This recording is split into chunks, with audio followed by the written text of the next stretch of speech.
ദേവിക്ക് ഉറക്കം വരുന്നില്ല എന്നല്ലേ പറഞ്ഞത്? അതുകൊണ്ട് ഉറക്കം വരുന്നത് വരെ ഞാനൊരു കഥ പറഞ്ഞു തരാം.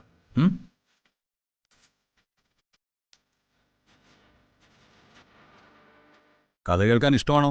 പിന്നെ എനിക്ക് ഭയങ്കര ഇഷ്ടാ ചേട്ടാ. നന്നായി. ഞാൻ വിശ്വസാഹിത്യകാരനായ വൈക്കം മുഹമ്മദ് ബഷീറിന്റെ ബാല്യകാല സഖി എന്ന നോവൽ ചുരുക്കത്തിൽ പറഞ്ഞു തരാം. കഥ പറഞ്ഞു കൊടുക്ക. ബാല്യകാല സഖി. അപ്പൊ ബാല്യത്തിന് തന്നെ തുടങ്ങി. നേരം എടുത്താലും കഥ തീരില്ല. ഞാൻ വായിച്ചതാ ബാല്യകാല സഖി.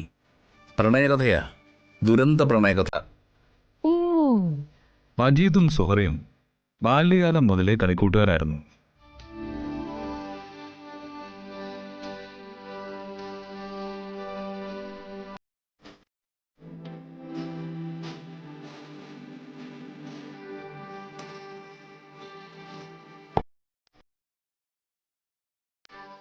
കാര്യങ്ങൾ ഇങ്ങനെ പോയാൽ മീനാക്ഷി കൊച്ചിന്റെ ആഗ്രഹം പെട്ടെന്ന് നടക്കുമായിരിക്കും. പെട്ടെന്ന് നടന്നാ മതിയായിരുന്നു. ബഷീറിന്റെ തന്നെ മറ്റൊരു നോവലുണ്ട്, അനുരാഗത്തിന്റെ ദിനങ്ങൾ. ഇനി മുതൽ ചെമ്പകമംഗലത്ത് അതായിരിക്കും.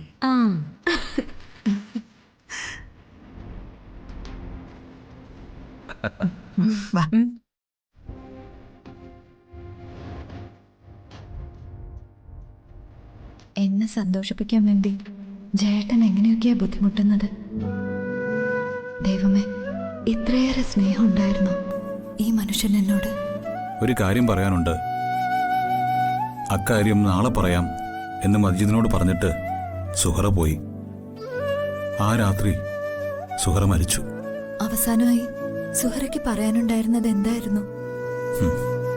ദേവി ചോദിച്ച ഈ ചോദ്യം ചോദിച്ചുകൊണ്ടാണ് ബഷീർ ഈ നോവൽ അവസാനിപ്പിക്കുന്നത്. അവസാനമായി സുഹറയ്ക്ക് പറയാനുണ്ടായിരുന്നത് എന്താണ്?